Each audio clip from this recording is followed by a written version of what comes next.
He reminds me of myself actually when I was going through my skepticism and times of doubt as a Christian.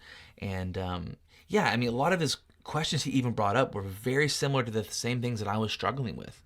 Um, However, I think there's some distinct differences, and I think there's actually some insights to what's really going on with Tony underneath the surface. Because, like anything in anybody, there is what we are saying, the outward projection, and then there's stuff underneath the surface. I think the real crux of his problem or his issue with Christianity really stems from about the first half of their discussion. This of course is when Tony's asking questions about the witches, about giants, and then even when they get into the idea of proof. One interesting thing about proof is for a person like Tony, and many people, I've seen this happen when Dr. Turk talks to them, the question inevitably comes to, well, okay, what is your standard of proof?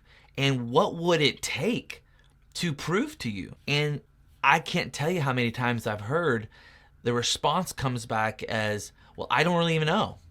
And I heard one person say, if you don't know, then how do you know that you actually haven't had good enough proof given to you?